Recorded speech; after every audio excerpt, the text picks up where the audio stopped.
What's going on, everybody? Kalipis Tech here, coming back at you with another video. In this video, I'm going to be giving you some tips and tricks for the Motorola Moto G Stylus 5G 2023 to help you make the most of the camera features. Now, as always, if you end up wanting to learn more about this phone, be sure to check out the description, where I am linking to several other videos about it, as well as some information about pricing, availability, and some of my favorite smartphone accessories. But without further ado, let's get into it. So the first thing I'm going to show you is how to use the ultra-wide camera. So going into the main camera app right now, as you can see, we are in photo mode, and to get to the ultra-wide camera, all you have to do is hit this 0.5 right here.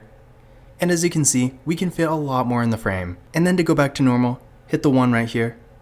And we are back in the regular photo mode. Now, in addition to this, unlike some phones, with this ultra-wide camera, you're not actually stuck choosing between 1x and 0.5x. You can actually go in between and use like 0.6x, 0.7, stuff like that. To do this, all you have to do is simply zoom out a bit. As you can see, we're now in 0.9x, 0.6, 0.7.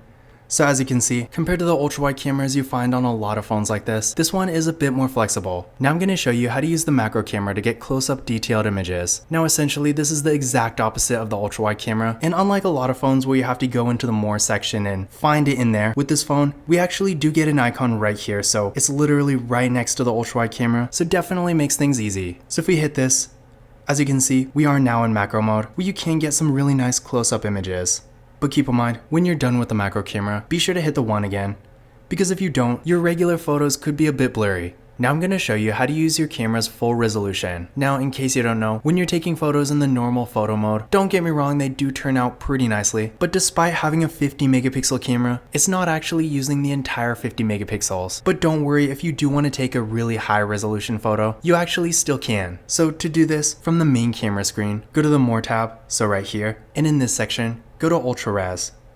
So as you can see, we are now in Ultra Res mode, and again, when you're in this mode, the phone will take pictures with the entire 50 megapixels, so things will definitely turn out nice and be in really good detail. But keep in mind, despite being really high quality, these images do tend to take up a bit more space, so if you are trying to save space, you might not want to use this all the time. But honestly, in my experience, the pictures are like 20 or 30 megabytes, and in general, especially considering this phone does take a micro SD card, if you're really taking a lot of pictures and you want them to be really high quality, it's really not going to make that much of a difference. So again, if you really want to save space, then you might want to use the regular mode instead. But again, despite the ultra res photos being a bit larger, in my experience, when it just comes to storage space, it doesn't really make that much of a difference. That being said though, keep in mind if you're using the photos for something like maybe a video editor, for example, maybe you're making some sort of slideshow, in that kind of situation, it might make a bit more of a difference, because if you're using like PowerPoint, for example, really large photo files might first of all not be super necessary, and second of all, they might make the program run a little bit slower depending on what it is. So in that case, definitely keep this in mind.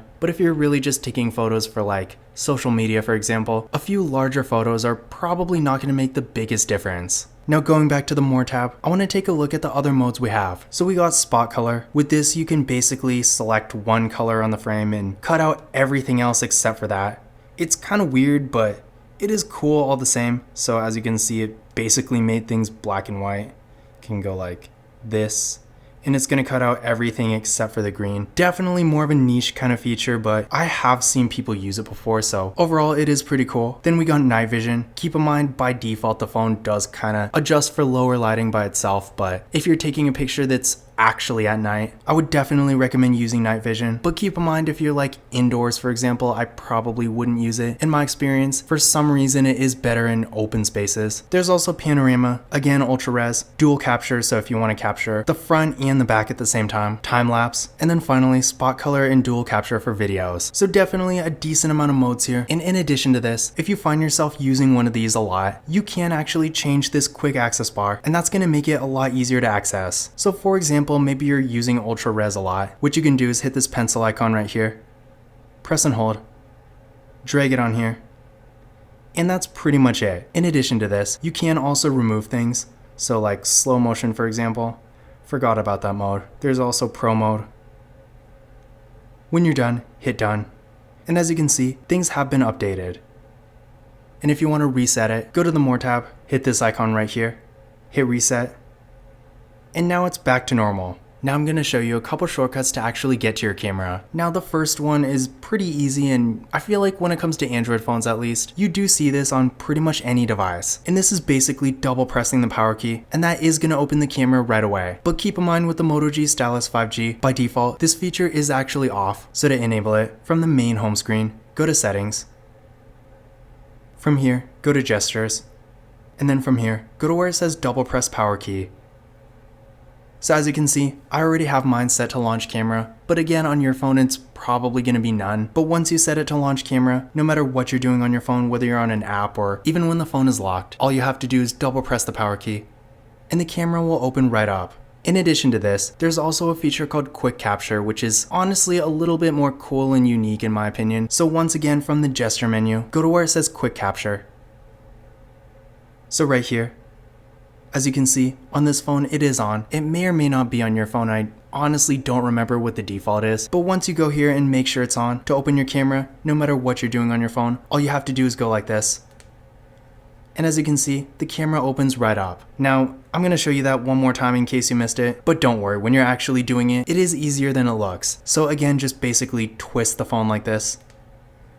And there we go. So definitely a couple nice shortcuts here. The next thing I'm going to show you is how to change your aspect ratio. Now by default, with this phone, as well as pretty much every other smartphone for that matter, the camera aspect ratio is 3:4 or 4:3 if you're in landscape mode. But we do have a few different options here. So to change it, go up to where it says 3:4, so right here, tap on this, and you can choose between 1:1, 3:4, 9:16, or full, which is the entire screen. So in the case of this phone, that's going to be 20:9. Now I'm going to show you how to take a burst photo. Now essentially a burst photo is a bunch of photos taken at the same time, and while I personally haven't actually found like a real life application for it or anything, I know a lot of people do like the feature, and on this phone it is really easy. So to take a burst photo, all you have to do is press and hold the shutter. So like this. It's going to take I believe up to 30.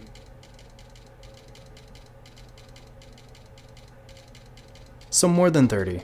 So I guess it really just keeps going. I didn't know that. But yeah, you get the picture. No pun intended. Then from here, if we go to photos, as you can see, there's all the shots right here. And now keep in mind, if you're doing something like maybe you're trying to capture motion, maybe you're taking a picture of, I don't know, a car driving, someone on a bike, something like that. While I guess a burst photo does technically work, I feel like for that specific kind of situation where you want to capture motion, a live photo or an action photo, depending on what you want to call it, is quite a bit better. So to take a live photo, hit this drop down right here. And as you can see right here where it says active photos, as you can see it is off by default, but you can also turn it to auto. So with this on, the phone is basically going to use AI to detect motion. So if something is moving, so if it detects something moving, it will automatically turn it on. But if you want to guarantee it works every time, you can set it to on too. So again, burst shots are cool in their own right, I guess. But if you do want to capture motion, I would definitely use an active photo instead. The next thing I'm going to show you is how to use the grid. Now, I don't know about you guys, but I'm so used to having a grid on my camera that when I'm using a phone to take pictures, I typically have it on no matter what. I don't feel like I necessarily need it all the time, but in general, it definitely is nice to have. So with this phone, to turn on the grid, what you're going to do is go to Settings. From here, go to Capture Settings. And the assistive grid is right here. Toggle it on. And then you can also use the leveler. I'll turn it on to show you, but I personally don't use it nearly as much. Now if we go back to the camera, as you can see, the leveler is on, so pretty cool. And the grid is on too. And then finally, the last thing I'm going to show you is a feature called Tap Anywhere to Capture. So for this, it's basically exactly what it sounds like. Essentially, when you tap anywhere on the screen, it's going to activate the shutter. So really the purpose of this is if you're taking like a selfie with one hand at a kind of awkward angle, it will make things a bit easier. So to activate this feature, go to Settings. From here, go to Capture Settings. And then finally from here, toggle on Tap Anywhere to Capture.